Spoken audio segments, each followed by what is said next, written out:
Ready? Yeah, I'm there. Sorry, Ed. Thank you. Thank you. Right. Good evening, everyone. Welcome to the June meeting of June Community, as we're now called. So first up is representatives from Open Somerset Police. We have had an email from Josh Rutter to say that they won't be here, so I'll read it out just in case you haven't read it on the emails. But it says, "Oh, unfortunately, no one can attend on the 9th. We really apologise. Recent updates are that we are aware that some increased antisocial driving in Houndstone area at night. We are looking to address this with patrols with the help of our traffic colleagues. We are just starting our summer demand period. Neighbourhood officers will not be abstracted this year, which should hopefully help visibility. Our current team is made up of 7 police officers and 11 PCSOs. Our upcoming events are as below. Come talk to us at Primark on the 11th of June, 10 till 12. Come talk to us at Barolo, 22nd of June at 10 AM. And Westlands Yeovil Together event on the 5th of July. If anyone is aware of any other upcoming events, please let us know and we will do our best to attend. Also, if anyone has any specific questions, please send them and I will try to answer. Many thanks, Josh." So if you have got any questions, I suggest that you send them to the clerk so that they can then be forwarded on by the team to Josh. Okay. Unless anyone wants to bring anything up now that we can forward on, but probably not. Okay, that's fine. You can mention about the increase in shoplifting in the town centre. Okay. I get that raised to me when I'm out round a few shops and what have it, a lot. Okay. So, I think you can mention that, but Okay. let's get back, please. Will do. Okay, we move on to public comment. Steve, is there anything you want to? No.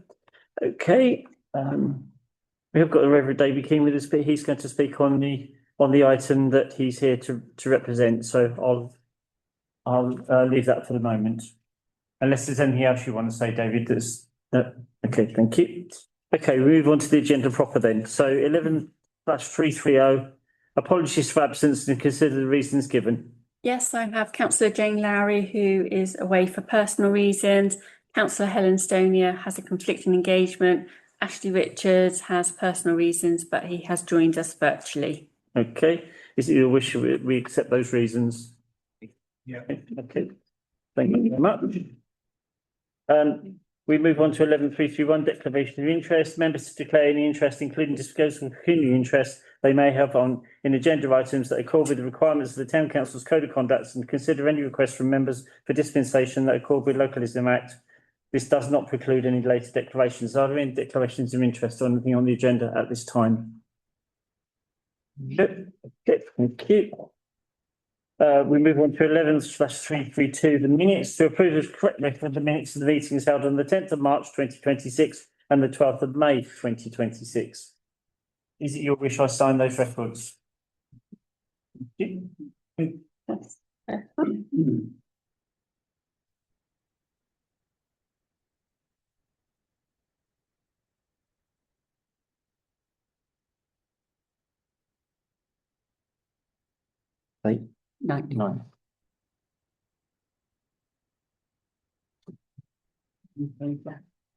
you.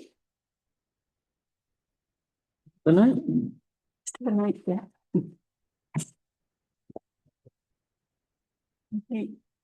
Okay, 11/333, defibrillator and bleed update. To note the report of the admin officer regarding defibrillators and bleed kits as attached to pages 6 to 10 on your agenda. Any questions, members, or do you want to say anything first? So there's obviously been a new installation by Yeovil Amateur Operatic Society. We've inherited another defibrillator at Holy Trinity Scout Hall for reasons within the report. And we are looking to have discussions with Spirits Gymnastic Academy. And we've had members of the public who have asked for a defibrillator to be put down near the Westlands entertainment venue. There are no 24/7 defibrillators in the vicinity, although there is one in the actual building of Westlands entertainment venue, but that is only available when the building is open, and the same with the gym across the other side. So we kind of recommend that Westlands Entertainment Venue would be an ideal site to have a cabinet and a defibrillator and a bleed kit. We will have to get permission from Leonardo as the landlord, so it may sound straightforward, but there's a few bits that we would need to do on that. You can see we have a number of bleed kits around, and there's also some potential locations moving forward as well. Okay, thank you. Members, any questions? I'll go for Andy first. Yes, Chair, thank you. Just a quick one. The heading of this item is defibrillator and bleed kit update. We've seen the frequency of access to the defibrillators. Can we confirm that there's been no access to the bleed kits? No one's destroyed them or nothing? Not that we are made aware of, so yeah. Okay, Wes. Thank you, Chair. What I was going to ask is there a minimum requirement for distance between two, for No, example?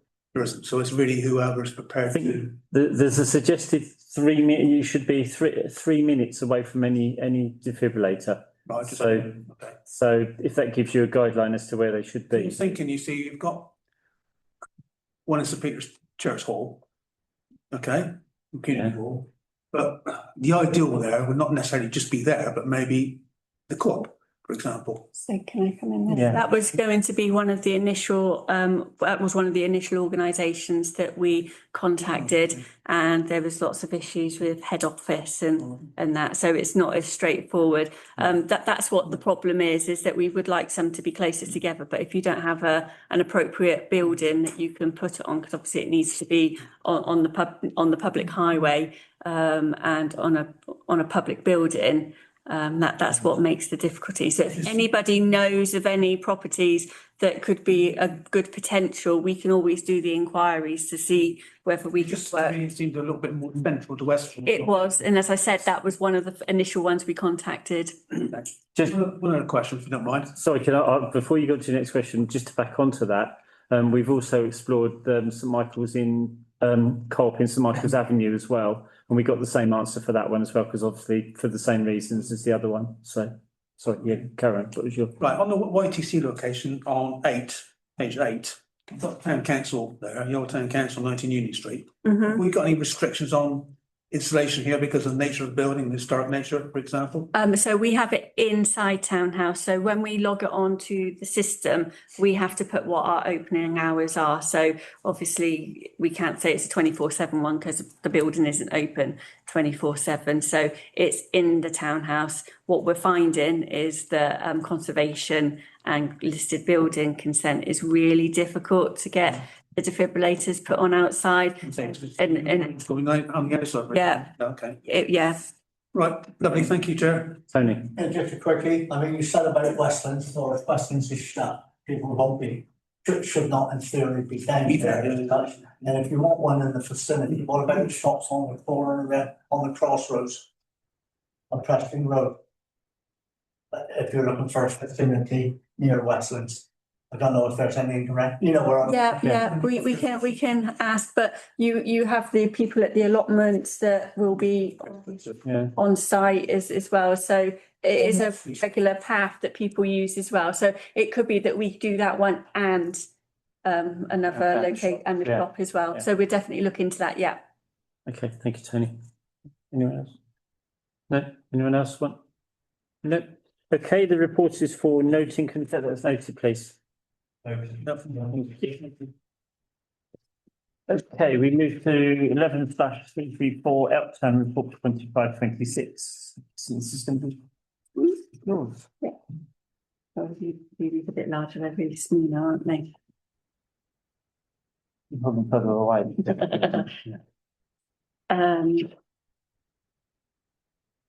One moment.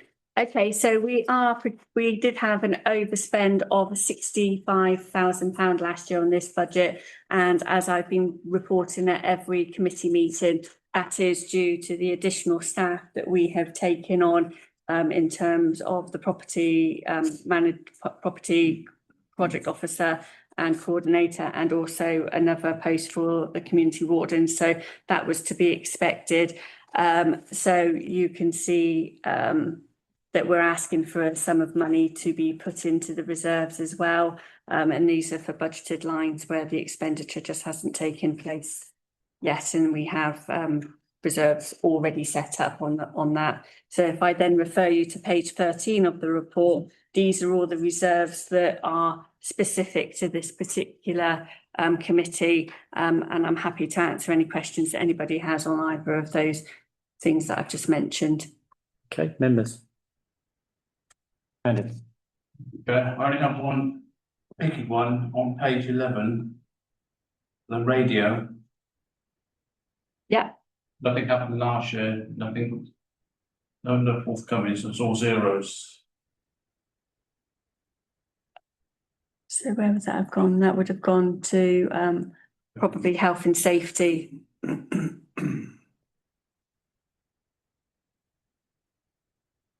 Yeah, so in future, we will split that out as a separate cost. That would have gone to health and safety where there was no budget, but we spent £8,780 in total.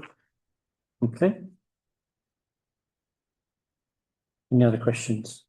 I'll be the note report approved. Well, no, we can't just note it, Tony, because there's a recommendation to recommend to the executive to and from the reserves for property community. So if everyone's in favour of that. Yeah. Yeah, because it is money. Okay, we better have. Yeah, thank you.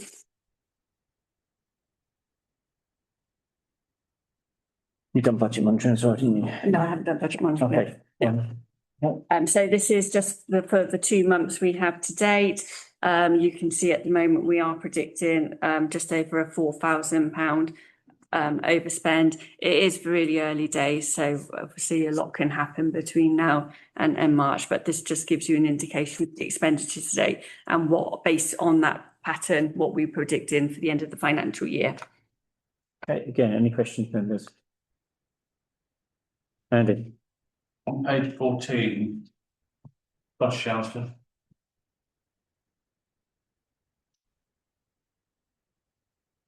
Yeah, that's your zero lines again. So that's an exercise we need to go through and clear out any zero lines. Although we are aware that there has been a request for another bus shelter. Highlights. Yeah, yeah. So I will get the finance team to tidy that up. Okay. Right, and this one is for noting. This one's noted, please. Okay, we move on to 11/336, community warden update. Consider the report of the Director of Property Community regarding an update of the working community wardens as attached. And I think you got Emma here tonight who's going to give us a bit of a run through. Is that right? Yes. Do you want to go first? Yeah, I can introduce the item, Joe. Yeah, thank you. Yeah, as the report sets out, we're making some progress. We've always known that this service was going to be something that evolved over a period of time through testing, and we'll remain flexible and sort of reprioritise as new needs sort of arise.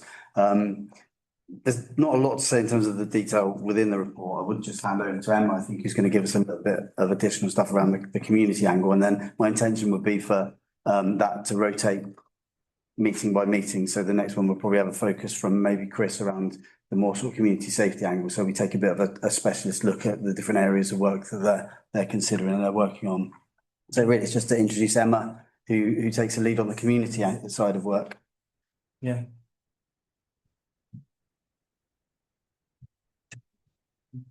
Hi everyone.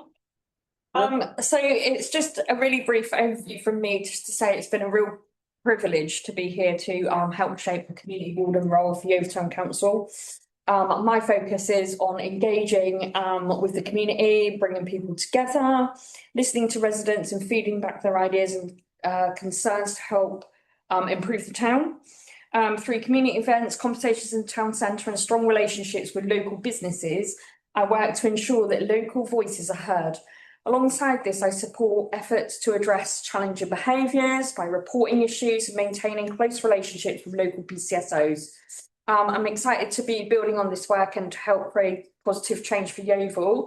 Some of the things that I'm currently working on is the play days for Yeovil Town Council. So we've got 4 identified areas, which is in the report.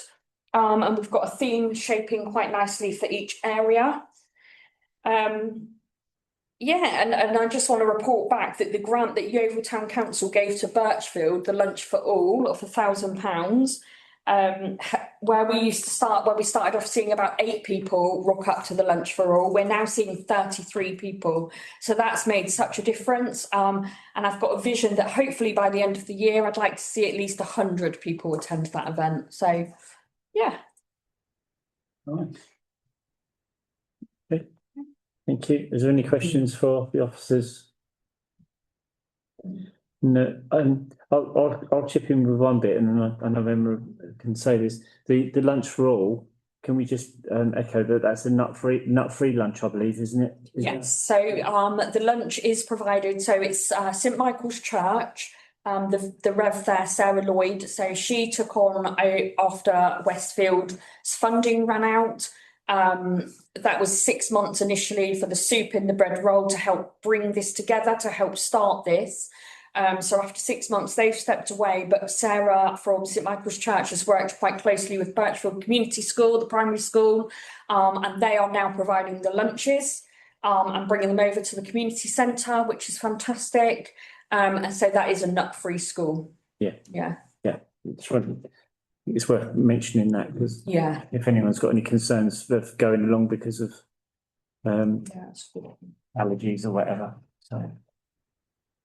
Okay, any other questions? No? Okay, thank you, Emma. Thank you. So, Yeah, the report is for noting, so can we take those noted, please? Yep, very much. Okay, we move on to 11/337 speed indicator device schedule. Tim, did you want to say anything? Okay, report is in the agenda. Is any comments on it?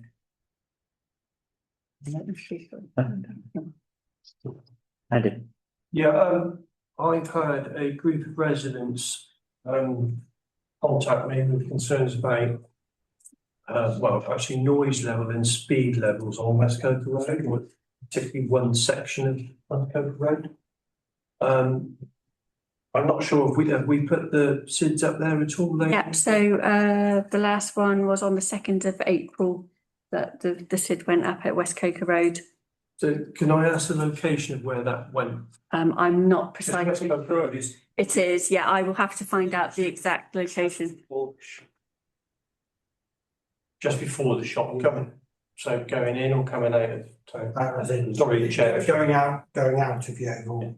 Yeah, the issue that the residents have come to me with is coming into Yeovil, and in particular, it's the speed of HGVs, which are causing quite a lot of concern there from a noise point of view. So, I mean, I'm going to take it, I mean, the residents are going to go down a suggested route, but I am going to take it up the highways anyway. Okay. But if we could get the SIDS up there really, just to. We could have a look. Have a look, see if there's a suitable post for it to go on, yeah. There is what, sorry. Sorry, what I was going to say, it really wants to go towards West Coker End. Yeah. Initially. Yeah, Tara, if you want. There is a position on the other side as well, because I've seen it on the other side as well before. But there is a position on both sides of that road, but they are only down. Right, okay, we can look into that. Okay, thank you. Tony. We did have a gentleman's committee meeting last night. And that was a certain section of that, which was probably minuted in St Michael's Avenue. And that needs to be reported to the police because it's not in every position where you've got speeding vehicles, you can have SIDS and what have you. And so sometimes it needs a police presence around it as well. And it was a valid comment which he made last night. Okay, thank you. Tara. I think we did previously agree that if the residents came together and put together a kind of petition, but it was to look at that point. I think that's what we agreed. We would do in those instances. I think that's what we done on 1,000 Michael's. Yeah, I think so. Probably the process we need to keep to. I think I've always stuck to the thing that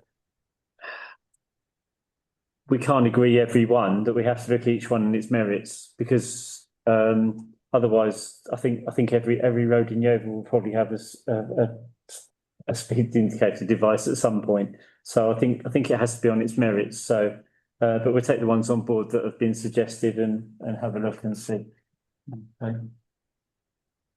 Andy, want to come back? Andy, do you want- Yeah, sorry, Chair, just to come back on that, whilst talking to residents, something that really does come up, and we can only do so much with the SID. But actually, I think we ought to be trying to encourage community speed watch campaigns and get them involved in that, because actually it does act as a deterrent, but also the information that they collect can be passed on to the police and it can be used for prosecution. Yeah.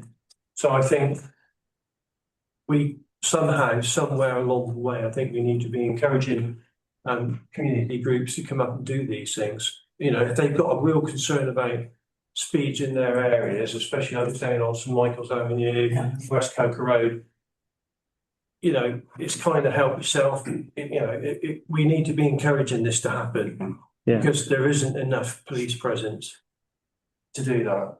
Where does this fit with? Yes, it does link to the community wardens service, because Lindsay's role is really evolving to look at some of those highways requests that we get sometimes sent through via Somerset around a referral to gauge community support for something before we press a button on it. So Lindsay's been doing a little bit of work in terms of working with residents around consultation locally to just find out what the local feeling is, which then gives us a bit of a basis for saying yes or no to highways requests. So it's something I'd like to evolve and change, so like actually kind of like build on that service and get Lindsay more involved with those. So it's something maybe she could get involved with, definitely. Yeah. Understood. Andy Kendall. Thank you, Chair. In my division, over the years, in my experience, is when people come to you and show you, you go out on the ground with them and you say, well, the next stage is you have got to do, like the leader pointed out, start a community speed watch. Most of the time that falls flat on its face because they say no one's interested in us. Well, they can't be, if they're not interested, then that's the next stage. But if you can gather evidence, I said the police do write letters with data evidence.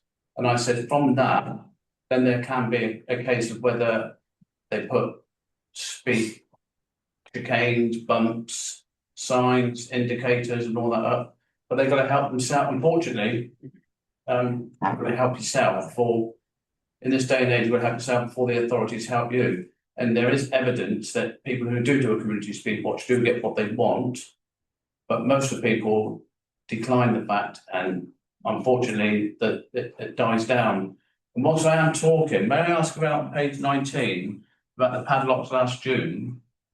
It says removed from the problem with padlocks, so new padlocks on order. Are they in and have they? Yes, that was ages ago. I don't know, I'm afraid I can go back and ask Deb. I would imagine that has been sorted. It shouldn't be written, but imagine it shouldn't be written, should it? Okay. Thank you, Chair. Okay, Tony.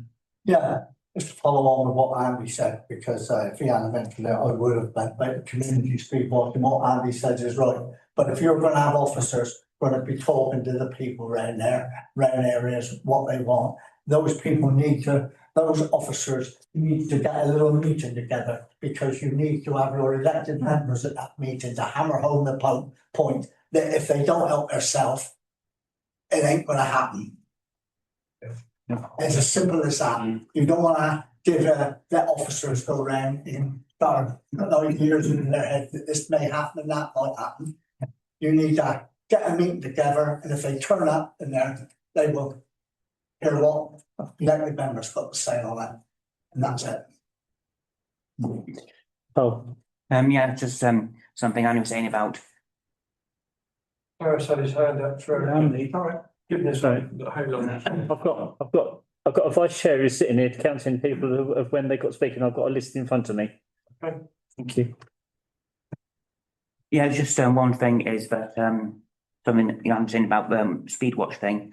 A while back, I don't know if it's available, there was funding to put in like speed cameras that don't act like normal speed cameras. They send out a warning, so kind of a community watch, but on a speed camera, and the police were giving out funding for installing them in the areas. Okay, thank you. Tara. Yeah, just for action, if I completely agree with Andy, the speed indicators They might deter once, but they don't deter very often because people know that there's no measure there and therefore they can just ignore it. However, with regards West Coker Road, Hempstead Hill, etc., Quicksilver Community Group have actually been in contact with the police to start up a community watch around that. I believe, and I'm going to go back and double check, they've been waiting 6 to 9 months just to get the training to move up forward. Okay, thank you, David. Yeah, completely agree with what Andy Kendall said. I've already had experience in this, and I at what was it? Coombe Street Lane. Coombe Street Lane, and they to their credit there, they still go out now monitoring the traffic. But as Andy said, the problem is getting the public to actually get hold of a camera and get out there. But just picking up on what Tony said, and I know Tony and I are odds over this.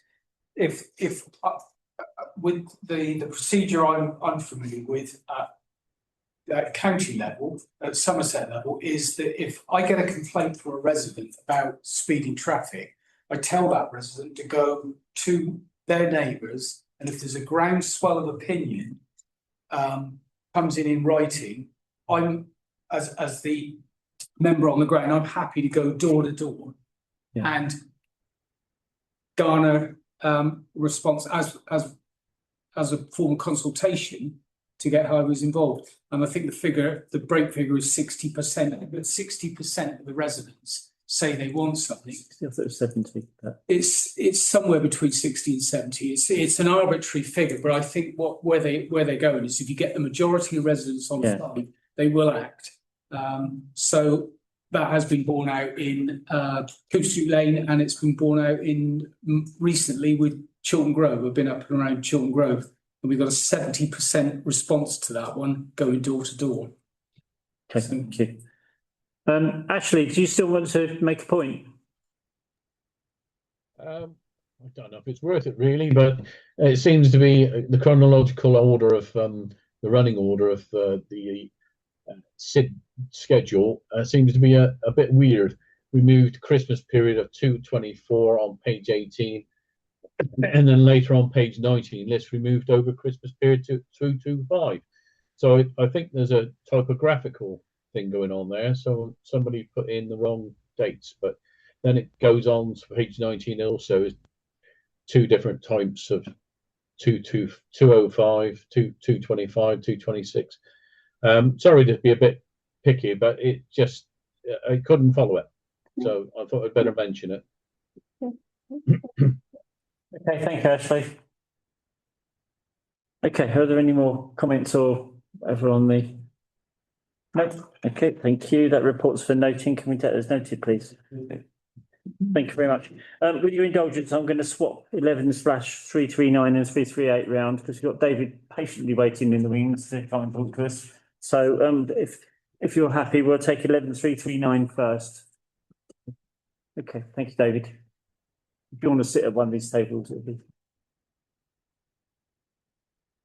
So this is regarding the Westfield Youth Service. Evening all. Yeah, I just wanted to be here to take questions if anybody had them. You've got all the details in the report. There were just a couple of other things I wanted to highlight on top of it. The reason that we partnered on the youth project in Westfield to begin with was the antisocial behaviour happening on the estate. So I went on the police crime maps wing and did some amateur stats a couple of days ago. So the year that we set it up, there were 122 incidents of antisocial behaviour on Westfield. The following year it dropped to 48 and it stayed low. It was 46 and then 55 in the last full calendar year reported. So it's been a sustained fall in antisocial behaviour on Westfield as a result of the youth project. And another key part of that has been sort of the PCSOs. So John, particularly big bearded guy, they're a very visible presence in the community centre and at the youth work. And it really feels like the conversations we were having 5 to 7 years ago on Westfield about, oh, don't have the police in the community centre, people won't like it. They kind of, the police, particularly through the PCSOs, have become a real valued presence within the community. And the youth work has been part of that. So that's been a really helpful place to build that partnership. and it's great to see that working on the ground in the community. Okay. But yeah, happy to take any questions. Okay, thank you. Members, you've got the report in the thing. Is there any questions? No, just quite quick, Chairman, just a note the report, but also would say that myself and an officer, we actually had a meeting with Sarah Lloyd, and Emma, I do apologise, Emma, last week about this self-same sort of thing around the Birchfield area and around St Michael's area in its very early stages. And actually, I don't mind saying it was me that held up the Westfield Community Centre up there with what they've been doing. But we said it's not a 5-minute job. We emphasised that it's years of hard work. Yeah. And there are a lot of good points which have happened up there and good things which have happened, which they need to take the benefit of moving forward. And I said to the officers that what we ever do in the future, it has to be seen that it's not just in one area, that it's shared out around the town. And the good can be taken from certain areas and applied elsewhere. So just an update on that, but it's actually what has happened up there. Thank you. Okay, thank you. Okay, is there any more comments or questions? Wes? I think it's very commendable really what's gone on in Westwood. I mean, I'm very impressed with obviously the antisocial coming down as well as it has and all the good work around that really. Just very impressed. I don't know what else to say really. Thank you, Chair. Thank you. Okay. Just a brief response. Yeah, Carol. Just picking up on Tony's point, we're also getting funding from Brimton Parish Council for a youth club that's happening on Augusta Park. So our youth worker is working there as well, and we've also been asked into Stanchester School.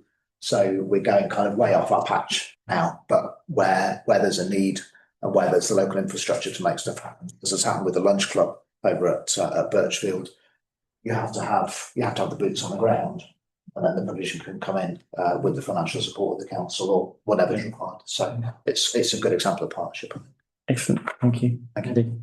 Yeah, I'm just interested to pick up on what you said about PCSOs having a positive impact, having a negative impact, which I think is what we're all kind of looking for really, is that having that presence. Yeah. And we could do that presence all over the town, because as you just said, I think it does have a positive impact in that it does curtail antisocial behaviour, and actually people accept that presence as well. Then people that do indulge in antisocial behaviour, once they see that presence there, they kind of, I feel they kind of fall in line a little bit with that. And I'd like to see that presence a little bit more throughout the town, really, and I think then we would benefit from that. So I was encouraged to hear you say that. So thank you very much. Thank you. Andy? Sorry, Chair, I think I may have shown interest in this because I live on the same road, just up the road from it. Yeah, you Please. It's fine. Dave? Thanks, Chair. The bit I'm interested in, I mean, you do a fabulous job. You know, the idea that you're increasing the kind of, or decreasing the crime and safety there, making the residents feel safe is to be applauded and supported wholeheartedly, because ultimately that's a reduction in the drain on the resources of the community, and that enables local authorities and other stakeholders to feel willing to invest in the scheme. But the thing I, as well as the antisocial behaviour reduction, the thing I picked up on is you've started to expand your catchment area, and I know the words you said as well. You know, where there's a problem, we'll go there. And I think as these things grow, and as I said, if there's less impact on financial resource, we'll probably, I'd like to think, we get more and more involved in it to support what you're doing. Yeah. So yeah, really good scheme. Yeah. Okay. Anyone else? No? Okay, thank you, David. Thank you very much. Thank you for your support. Yeah. So if you want to stay, you're quite welcome to. But if you'd like to make a move, then we're quite. Boat or a plane? Can I just ask a quick question of Reverend David King? Is this the last time we will see you at this meeting, David? At this council? It is, yes, yeah. Well, I think, and on behalf of this council, that we ought to wish David Good and his family, good luck because he is moving to Jersey. Yes, And, very much so, yes. thank you for all your help over the years. I totally echo what you have. Yeah.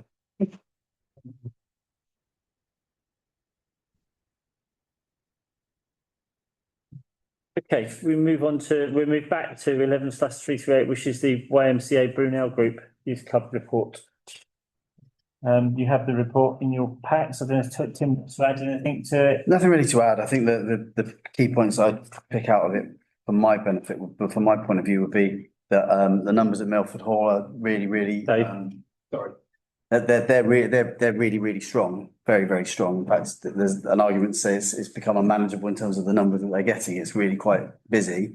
And I think that the youth leaders had a bit of a challenge to find an alternative location to run a second club, and they're trialing something at Golden Stones, which is a slower build. So the numbers there are considerably lower, but that's not to say that, you know, that won't build and become a big club, but numbers aren't always the thing either. We've just heard a really good example where there's a really clear purpose as to what you want to achieve. And that reduction in ASB has enabled that particular service provider to kind of come and demonstrate that they've achieved that quite phenomenally. So there's probably a bit of work to do around what it is Yeovil Town Council wants from its youth provision across the piece. And I would suggest that there's a really strong model of working happening there. So this is just part of the package of the total offer. Yeah. Okay. Tony. Yeah, I mean, I'd be interested in officers' views, and because I was a bit concerned when I read the report, not in a derogatory way, but on page 24, about the fourth paragraph then where you've got it has recently come to our attention that YCC delivers a Wednesday, that sort of paragraph.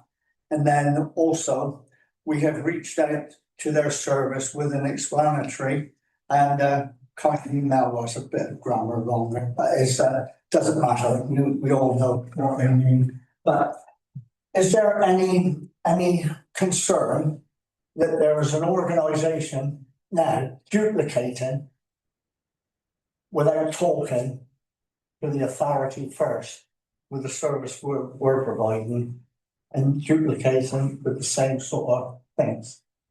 I think what you find is that, I take it that's the community church, isn't it? Yes. It's a very specific offering, isn't it? Because there's a bit of religion that's involved within that youth centre, which may not be what other people are looking for. I think it's really important to note that this Golden Stones is a fledgling setup, because they were at the Yeovil Rec, didn't they, and had to move. And I think it's fair to say those figures are very similar to Milford when they first started up, and I can assure that by the time they get started and more work's done onto it, you're going to see numbers very similar to Milford. I think the issue is the locations. If you don't have appropriate buildings, it can be very difficult. So I think we just need to watch this one and make sure that there is no duplication, but there is synergies where they're complementing each of the services.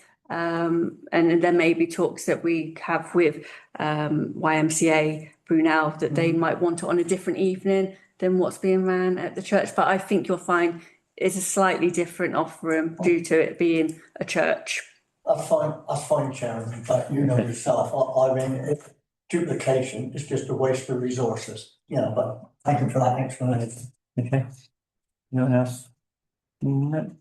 Okay, can I just ask, are they, Brunel, going to come in and give us a presentation at some point? I think they came to exec last time, didn't they? Yeah, so we will invite them in to give a presentation. But would that come to this committee or exec? It would now? come to this committee because it's a community thing. So yeah, if we can invite them at some point to come and give us the yearly bulletin or whatever you want to call it, that'd be good. Thank you. Obviously that report's for noting, so thank you. Okay, we move on to 11/340 Armed Forces Covenant. Tim. Thank you very much, Chair. Well, members will recall back in January, members supported the recommendation that we progress to the signing of the covenant. I've been working with the engagement lead at RNS Yeovilton and with Councillor Wone on drafting the pledge that is attached to this report. The areas, it's taken from a number of different pieces of best practice, which was supplied by RNS Yeovilton. And so we've taken the best bits of the best examples that we could find. The key areas I think probably to note where there's sort of more of an implication will be around the employment support and the potential the additional leave that would be offered to staff to engage with supporting cadets or for reserve activity. I think there's further work to do around policy to kind of because it is outside of our current terms and conditions. So that would be the sort of thing that would have a potential implication, although there's nobody that I'm aware of that actually currently volunteers, but this may well be an incentive to encourage them. So in terms of the signing, the plans for Super Saturday are coming together quite nicely. The plan is to have a reception for invited guests here and then walk down to the amphitheatre where the signing will take place, and there'll be all sorts of local groups kind of being engaged in that with a real theme emerging. And that's kind of all I've got to add to the report. I'm quite happy to take any questions. Andy, sorry. Yeah. Once again, I better show interest in this because I sit on the executive, the Armed Forces. RPL. I brought this up in an executive meeting this week about, obviously it's an update because I've read the agenda, we're going to be signing it, but the Armed Forces Covenant of Somerset are not aware of it at all. So could that be looked into, as in maybe invite them down as well to when you have the signing? Definitely, yeah, they should be, and they will be invited, or they are invited, yes. I spoke on executive, I think it was only last week, and they just wanted an update. We talk about a lot of things to do with it and all this, and I was more interested if we've applied for the loan, not the loan, the grant for this day. There's a grant available for these sort of things, and when they said it wasn't, they didn't know nothing about it. No, that might be a bit. Yeah, no, we did consider the grant offer, and what we're trying to put on is a bit broader, and there are only very narrow elements. My understanding is very narrow elements you could apply for, and because it's part of a thing that we have budget for currently, the specific elements relating to the armed forces were so minimal within that wider picture that we decided against the application process because it would have required officer time to invest in that. But may I ask you to get in touch with the executive in Somerset? Because that's who drives the Armed Forces Covenant across the county. Yeah, definitely, we'll take that on. And thank you. Okay, and Sutton. Thank you, Chair. I would just like to say something as a former reservist, and served with 11 years for the Light Infantry, which is one of the predecessor regiments to the Rifles. When I joined in 1979, which seems a very, very long time ago now, and it is a very long time ago, the provision for your annual training stint is for want of a better word, and the terms and conditions from your employer were very different than perhaps they are now. I would encourage this authority to put a policy in place that sets out our view to time off to serve for your requirement, your annual training requirement. In regards to do we give time off unpaid? Do we give time off paid? Do we give part of that time off paid? I know some of the major employers in town do give a combination of different things. So I would urge the authority to come to actually form a policy on this so that we don't prevent people from wanting to join the authority, because if they are a reserve member, that might present a problem for them. So I think we need to have a look at a policy, whether it's now or later, but I think we do need a policy. If we're going to sign up to the Armed Forces Covenant, I think we need a policy that covers us in the event that somebody that is a reserve forces member might want to join the authority, and they need to know where they are and a policy on that. Yeah, cool. So I've been investigating a number of different policies and I will bring one not to this month's executive, but probably to September's executive for consideration. Thank you very much, thank you.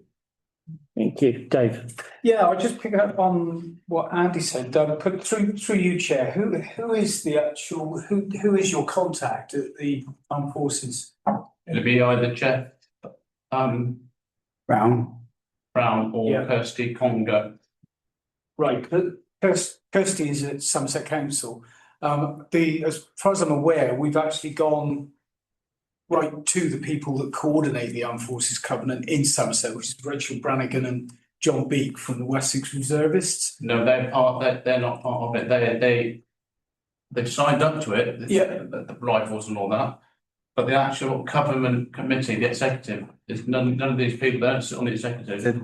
If I can respond then in that case, because I made Jeff Brown aware at the very beginning of this conversation back in January when we first and sought his advice as to the route to take. So he was aware. He is aware that we were intending to do this. So perhaps I'll provide an update to Jeff as to where we've got to. Yeah, it didn't. It wasn't. I'm not saying about no importance here now. No. I brought it up. I'm quite proud of it being the last run finding.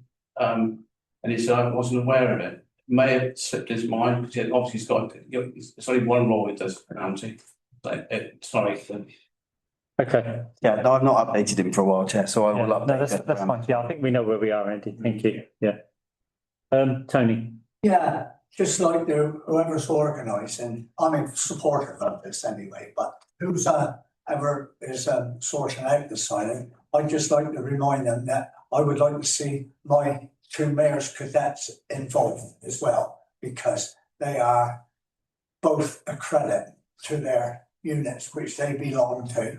And it's Super Saturday, I'm having them involved that day anyway. So as soon as you've got anything, can you let us have us know the timings and everything? Because we can't have them hanging about all day, but I mean, they'll be sort of available for a couple of hours or so. And, I should be around as well, so it would be nice for my cadets to be involved in that. Because that's the younger generation coming forward, which is what we're all about. Okay, definitely. Thank you. Dave, can we come back? And just pick up on that about guests. I've spoken to Tim earlier on, and I'm going to reach out through contacts I have to senior and key personnel from the military community across Somerset to try and invite them to come along. Okay, thank you. Well, I'm just saying, I don't want to see the cadets. No, we get the point. Yeah. Okay, so the recommendation is that one that members consider and agree the draft pledge commitments. 2, that members recommend the pledges to adoption by the executive. All in favour of those on block? Yeah. Okay, we move on to 11/341 public toilet provision, Peter Street toilets. Thank you. I don't have a lot to add to this report other than there have been sort of consecutive reports on agendas for this committee that have outlined concerns that have been raised about the condition of Peter Street toilets and the use of Peter Street toilets. So some work's been done to over this last most of this year really in terms of consultation and consideration and looking at the various options that we have. The report before you sets out my recommendation, which would be to close them permanently, and to not to reduce investment in public toilet provision, but to refocus our efforts on Petters Way and ensure that those are top notch and available and open at all times. We also have public facilities at Nine Springs Country Park and at the Rec, which doesn't serve the town, but we are still investing in public toilets, and we do want to commit to making sure they are as top quality as we possibly can. My view is that location is one of the key factors with Peter Street, and that's the one thing we can't change. And therefore the recommendation is not to spend hundreds of thousands of pounds refurbishing and rejigging in order to provide something that will still attract the same antisocial behaviour and damage. So I don't see it as a negative. I know it's a hard decision sometimes, but I do think it's a common sense decision. Okay. Tara. Dave. I just looking at the figure for to bring the existing buildings back up to a compliance standard. I'm curious to know how they slipped into that condition in the first place. Was it over a gradual period of time, or was it sustained short-term vandalism or inappropriate use? Yeah, the condition report we had commissioned from Alan Young set out a range of things, some of which were long-standing, you know, some issues with roof, etc., some of the fabric of the building. I think the investment has been in maintaining it in its current state and fixing things as they break. And I think there have been reviews, and I think there's the water the harvesting system, and all of that's been taken care of really well. But the fabric of the building has deteriorated over a period of time, definitely. So that would be to deal with the fabric, but also we've kind of we're out of step with the level of vandalism and ASB we've seen there. So we have been trying to put money aside, but it's kind of overtaken that process, and it's just become that bad that it's not financially viable to proceed. Terry. I do agree with the decision. I think we know it's the wrong location. The public toilets and has there. There are a couple of things on that. Firstly, obviously, the message out to the public on that and why we're doing it, I think is really important. I think we need to be open and honest about what's happened there and why we're doing it. Secondly, and I raised this at a previous meeting when I'd rather not see a secondary location taken off the table from the town centre. We talked about the potential development that's going to go on at the bottom of town with bus station and Lovers Walk, etc. There's a potential that there might be toilets built there as part of Somerset Council's plans, but they might not want to maintain them. I think we need to work in partnership with Somerset Council, because if that remains the bus station and the hub into our town, I think it's important to make sure there are toilets there. And if Somerset Council aren't going to provide them, then I think we should. So I'd like to see some of that money potentially put aside and put into a pot, so that if that comes up in the future, we have that money to be able to support something that is required in town. Okay, Tony.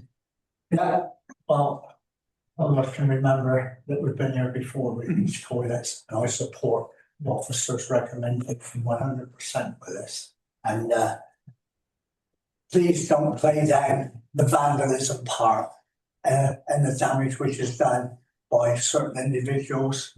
I don't know who, but there's been a lot of vandalism that's put right and it's just vandalised again. So there's a limit to how much you can do. So the recommendation on the back there is put some of the money towards what we need to do, and the toilets up there I'm fully supportive of. But I would say don't waste time talking about it now. Make the decision that we're going to close them, and that's it. Okay. Andy. Yeah, totally support what Tony said. Good money to bad.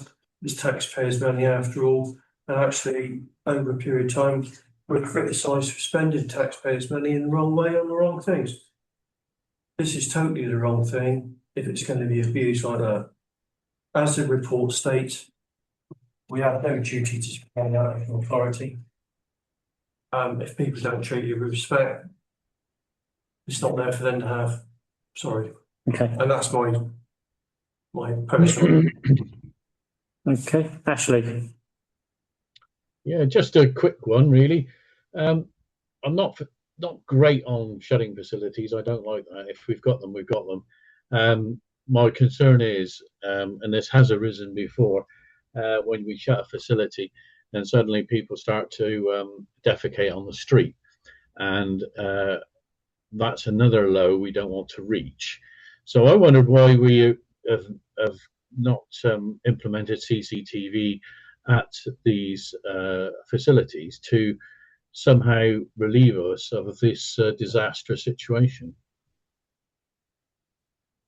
There is CCTV coverage as part of the wider CCTV provision in the town.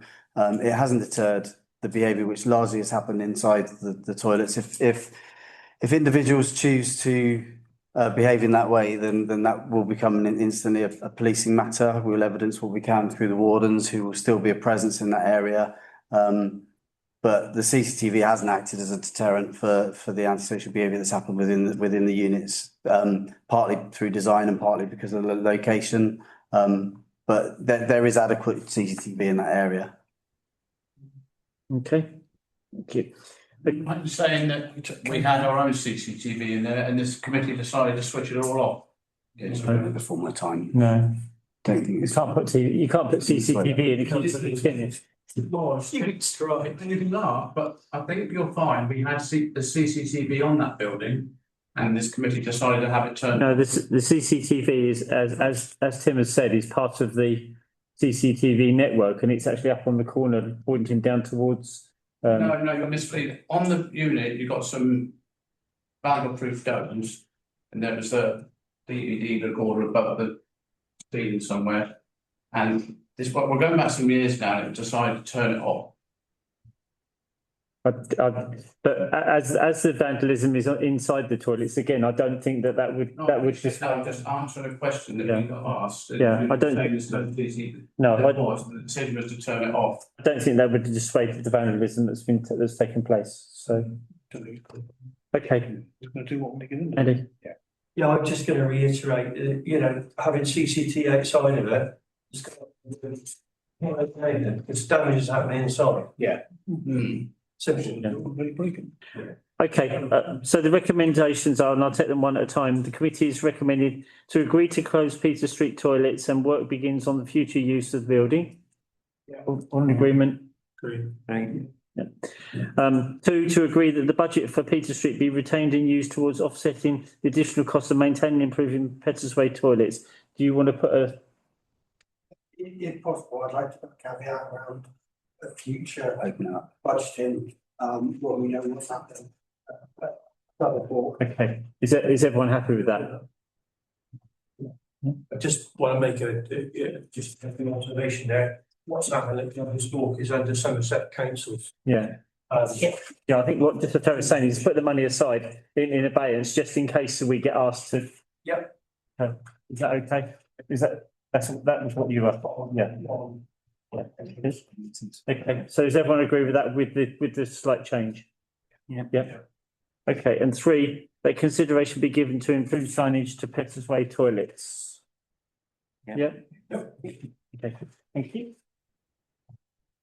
Okay, we move on to 11/342 property update. To consider the report of the property and project coordinator providing a property update as attached, pages 41 to 44. Thank you, Joe. I don't want to add a lot to this report. It really just details the work, the sort of lower level work that's been going on. We sort of tend to focus on the bigger project stuff at committee, but there's a vast amount of work been going on around the compliance and servicing. I'd probably draw members' attention to the work at Milford Hall because we had our preliminary meeting with the team there this morning, or this afternoon, sorry, and they start on site next week. So the scaffolding will be up, all users have been informed, and within a 2-week period, we will have solar provision on the hall. So we've taken a big step forward there, and looking forward to the completion of that project. Yeah, everything else is as set out in the report. I just think it's worth flagging the underlying work that goes on alongside the project stuff. Okay, members. Andy. I've got one question, just a quick answer needed. A re-inspection of asbestos, that means the building has got asbestos, correct? Yeah, or is likely to have. Yeah. No, if you had it inspected last year and they found no asbestos, You wouldn't have a re-inspect. you wouldn't have a re-inspection, so there must be asbestos in that building and all the other buildings are doing it on. Is that correct? Yeah. Thank you. But we now have a register that says where that, is that right? Do we know where it is? We do, but we also have some inspections The registers of the loads of work's gone into asbestos, including quite a lot of training recently. But yes, we do have buildings where visual inspections were carried out, but there are some areas that weren't. You don't do invasive inspection, and therefore, if you are going to do work on an area, you would re-inspect and do something more invasive to ensure that you don't have asbestos. So there are instances where you would have a re-inspection, just to sort of clarify that point, but to do a bit more detailed work. And each building has an asbestos register, it has an emergency plan, it has a pack that can be given to contractors when they arrive on site to ensure that nobody does any work that may disturb asbestos that's known, and also they're aware that there may be some that isn't known, because there always could be. Okay, thank you. Okay, Ashley. Yes, thank you, Chair. I'm not sure if this is correct. Are we talking about asbestos in Westlands at the moment or not? Or any of our buildings? Okay, so this does include that. Because we have there's enhanced duty of inspection and for the capacity of a building regarding health and safety for these type of things under Protection of the Premises Act 2025, called Martin's Law. And as Westlands is a large public event and will likely fall under the enhanced duty requirement capacity of 800 plus people, are we sort of complying to that? With respect, I think that what you're referring to in terms of Martin's Law is around the Terrorism Act, which is around which will come into force later in the year, but it's not quite there yet. We're definitely compliant in terms of the training that officers have received, and it's within the broader health and safety policy. So yeah, we're prepared for Martin's Law to become enactable. Yes. Yes. Thank you. Thank you. And the asbestos. Okay, so that report is for noting. Can we take as noted, please? Thank you very much. Okay, we move on to 11/343, health and safety policy. To consider health and safety policy attached to pages 45 to 82 and to recommend to the executive. Before I start, I just want to, part of the report says that Tim is going to be the responsible officer for health and safety. So it's not in the report. So I just want to ask Tim to outline the training he's taken to be the responsible officer to lead this. Thank you. I always like an opportunity to talk about myself. I've had the IOSH managing. So as part of my role at South Somerset District Council, I completed the IOSH managing safety through that and held that, which has been recently upgraded to a NEBOSH. Both the Director of Leisure and Environment and myself completed a NEBOSH, which is the National Examination Board in Occupational Safety, which is a nine-day course with exam and practical. So we've completed that. I've also got practical experience in that I served on the strategic group at South Somerset District Council for 8 years, and I have responsibility for a multidisciplinary team.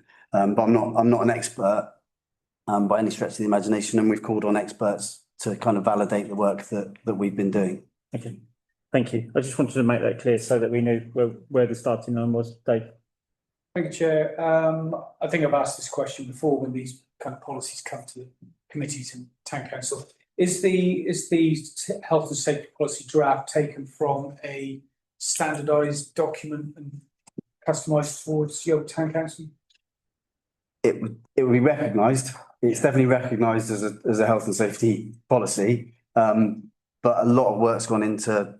I mean, we've been working collaboratively with the Health and Safety Working Group to set up of representatives of officers from across the council to make sure that it operationally makes sense to those various teams. So we've met sort of every 12 weeks or so, and we've run each of the iterations of the draft like through the teams to make sure that it is operationally sound. It isn't. The other thing to say is that it's not a finished document. It's not something that will sit there. It will evolve. That's why there's an annual. There's sort of quarterly updates for the operational stuff and an annual review, because things change like all the time. But yes, there are elements of it that are standard, and it's the template in terms of the areas that we cover are recognisable, definitely. Yeah. Okay, thank you. Okay, are there any further questions from the floor? We've got one little one. Yep. Where are the signed documents kept in, are they kept in the townhouse, are they? Little inspections, or are they kept elsewhere? For property inspections, Any inspections to do with health and safety? they'll be kept centrally. I mean, so, yeah, they'll all be kept centrally. A lot of it will be online. A lot of it will move to an online process. That's part of the work that we're doing, because this is just the policy that the work that happens once this is adopted is pretty vast. That will be making sure that what we're doing actually conforms and complies with the policy, which it does in many areas. But we've said some things in the policy that we'll have to work on and make sure happens. But yeah, inspection reports will be collated centrally. We've got some challenges around some of the inspection reports that are held at Westlands, for example, that because of the way things have come to us, we're kind of gathering all that information together, but that's the intention, definitely. I'm really asking, in case like this is an inspector come in and says, I would like to see. Yeah. Then we've got to play to what to take that then. Yeah, and also again, just in response to that, I would say that that's kind of the why we want the 12-month audit as well, because once this is actually implemented, within 12 months, I'd like an external audit to make sure that that those questions are asked before the HSE come in and ask those questions. And make sure that, the areas where we. I have to ask it. No, it's fine. Okay, any more questions? Oh, It's not really a question, it's just, I haven't had the time to read through the report completely properly.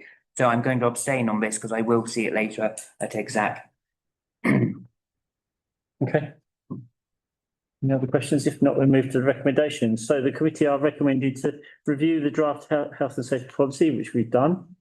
To provide any comments or proposed amendments, there are none, and to recommend the policy to the executive for adoption. Can I take that as all in favour? Yeah. Thank you very much. Apart from one abstention. Okay, we move on to 11.344. It's policing the press and public. The committee is requested to pass a resolution excluding the press and public from the remainder of the meeting in accordance with section 1(2) of the Public Bodies Admission to Meetings Act 1960 on the grounds that publicity would be prejudicial to the public interest by reason of the confidential nature of the business to be transacted. Can I have the proposal and second for that, please? Boris. Second, all in favour?